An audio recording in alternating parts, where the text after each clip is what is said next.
What I want you to do is take take the reference that I give you. I'm going to give you quite a bit, I think. This is how I'm going to want you to do them. So I'm going to take this as an example. I'm going to take this.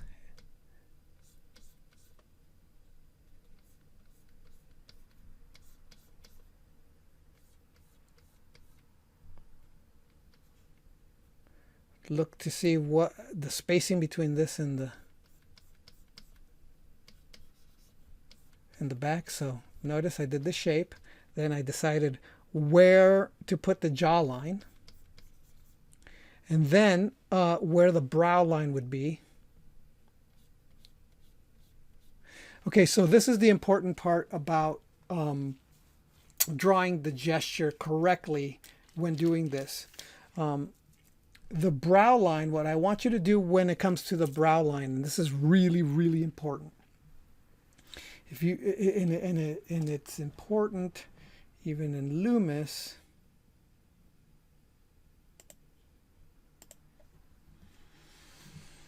The brow line direction is really, really, really important.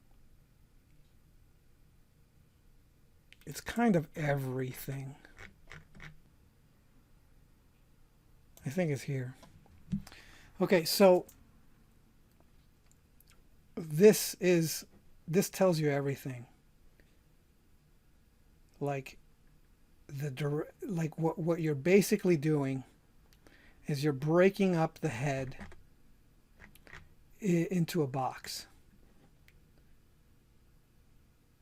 Let me come back to this one. You're breaking the head into a box. Like this. At least you're thinking about it that way. It's really important to break up the head into a boxy like idea. So what you're doing here is you're looking at the brow and you're gauging how they line up, how the brow lines up. And you're thinking about this as if it's a box. So this is now this is now the side plane. And then you do the front plane. You're trying to find the space, and this is, I actually did it wrong here.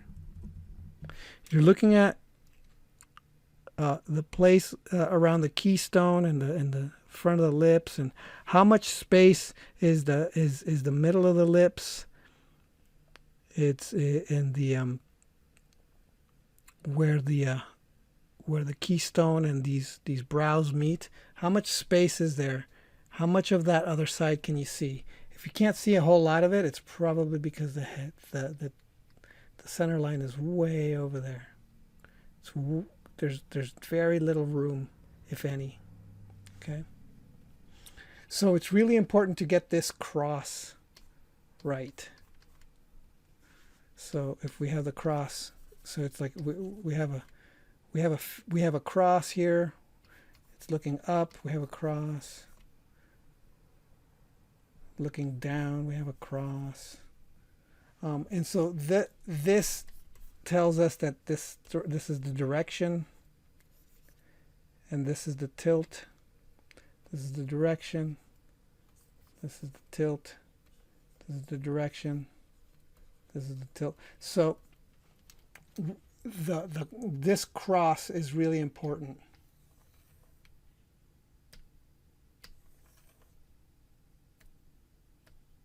So I want you to do this. Come over here. This over here like that. Then this lines up with the ear. So how does this corner here line up with that ear? And then you know here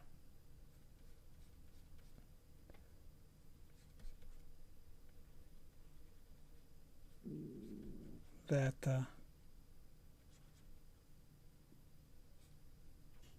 you could just leave it like this for now. Then you have the bottom lip here.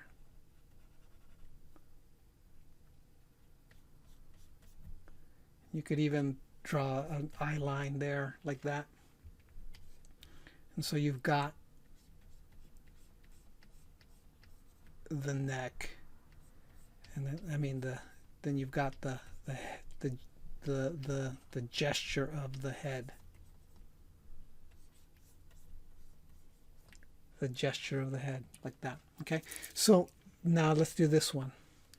We start off with this one. We do the front plane here. We do this shape here.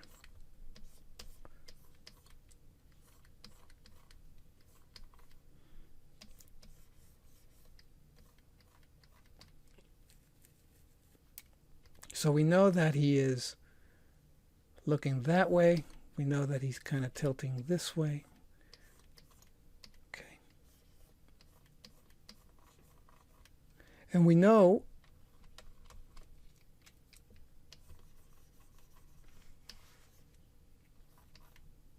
then we check the jawline, how much space is between the jaw and the neck here,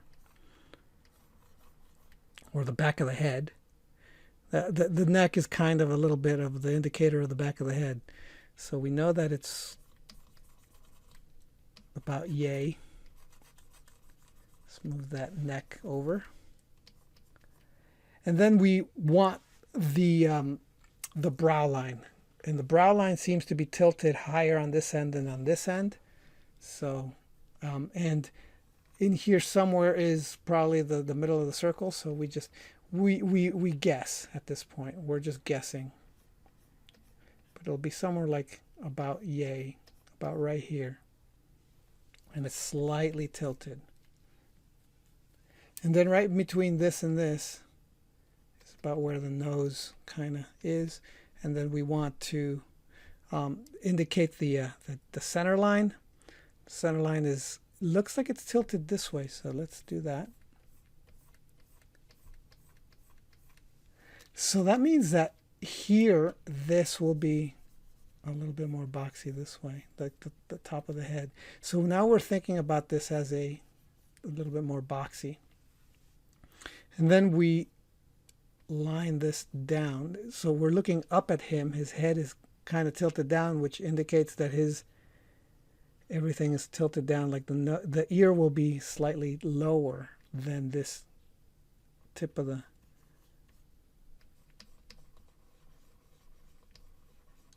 Everything is slightly lower. And then we kind of do we could do the keystone. We can do the nose shape here. And we'll just do that. Let's just indicate it like that.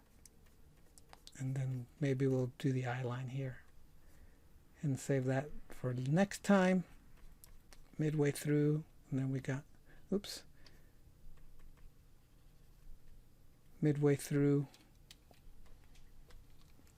We got to adjust all of this because we just said that we're tilting this way. And I messed up so much that it's in the way. So, and then we have the mouth here.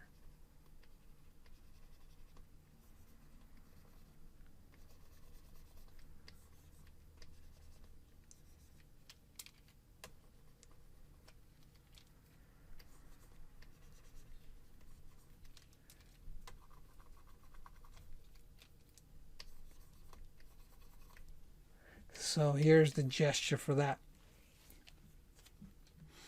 So that kind of gives us a direction. Eventually we're just going to start doing the bottom of the wedge here to indicate the wedge. But we're not going to do that at the moment.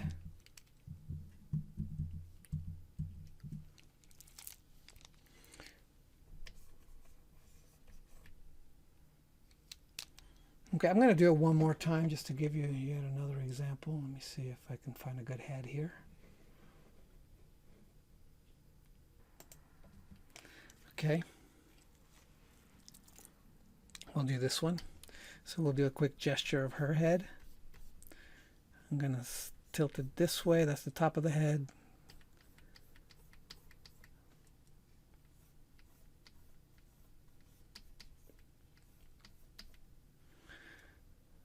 Brow line. Front.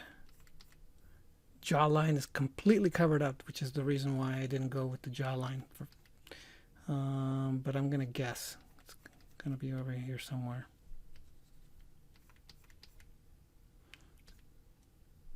No, the ear is covered up. I will say that this is kind of like the corner of the head here. It's covered up.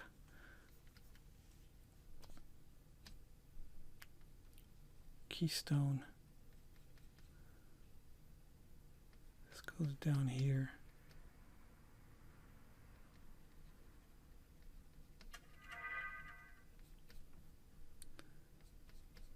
Midway, that's the bottom lip.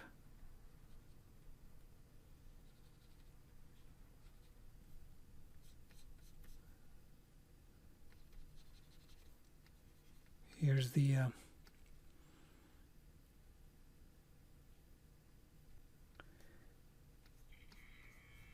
hairline.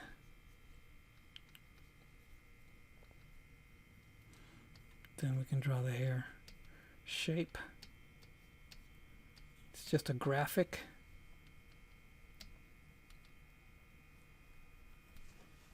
So there we have the gesture for that head.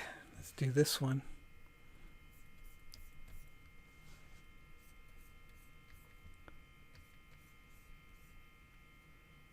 Somewhere around here, I don't know. The brow.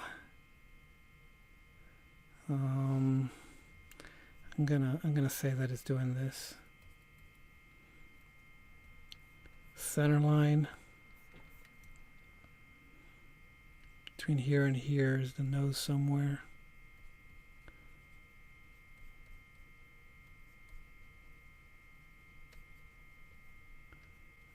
Eye line.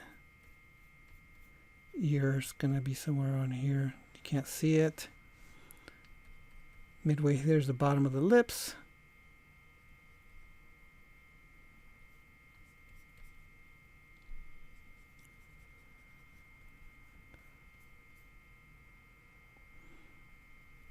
Hairline. The hairline makes a little mask. Then the hair shape. Hair shape should just be a shape. It shouldn't be hair. It should just be the shape the hair makes. Like a graphic, interesting shape that the hair makes. And that is the gesture of the head. Okay, and that's it. So that's what I want you to do. I didn't do the hair mass here, but you want to at least indicate in some way that there's a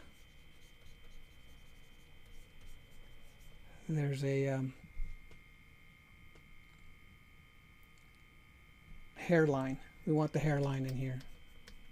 It makes like a bit of a mask.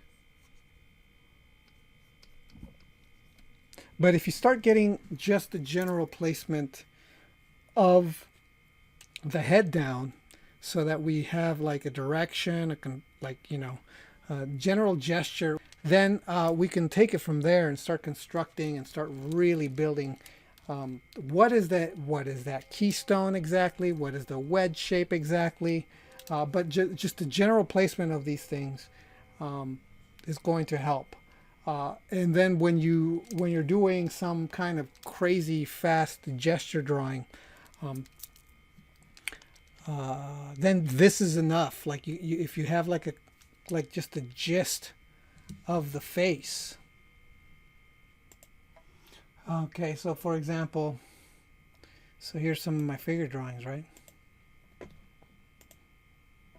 So look at just the gist of the face. Like you just have like just barely putting in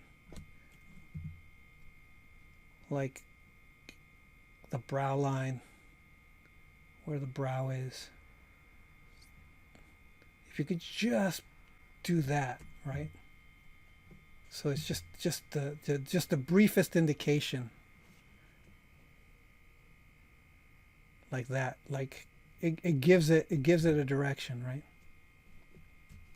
Because these are like 2-minute poses or something like that, or shorter. Sometimes the most I can do is put like the brow, but even that is just enough. It's just the slightest indication of these things. See, I do put like that wedge here that I was talking to you about. I put the little underlying wedge shape there, and it's useful. It gives it structure. It looks like it's something, even though I barely indicated that there's anything there. But that's what I'm doing here, is I'm just kind of placing the brows and just indicating the gesture of the face. Okay.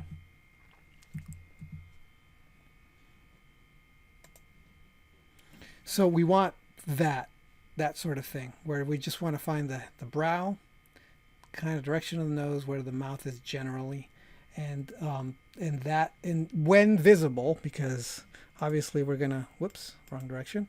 We're gonna have times where some people, like this lady, has no ear visible, nor can we see the jawline. It's completely covered up, so we're gonna have to sort of invent it, kind of understand where it is, sort of. But this is what I want you to do, so we can really learn how to really start breaking these facial features up. So anyway, that's where we're going to begin, with just the gesture, trying to get down the structure part down, which is going to be the foundation on which we build everything. So I'm happy to announce that I now have a new drawing lesson called Drafu Guide to Sketching and Gesture Foundations. It's the beginning of the level 2 information that people have been asking me for the drawing website, which will teach you where to start drawing, what to draw when you draw, how to draw from observation, how to draw from imagination, how to draw what you envision, and how to discover what you ought to envision if you don't have anything specific in mind. So if you find any of this interesting, you could follow the link that you see, or you can go to thedrawingwebsite.com, look under level 2, and you'll find a link there.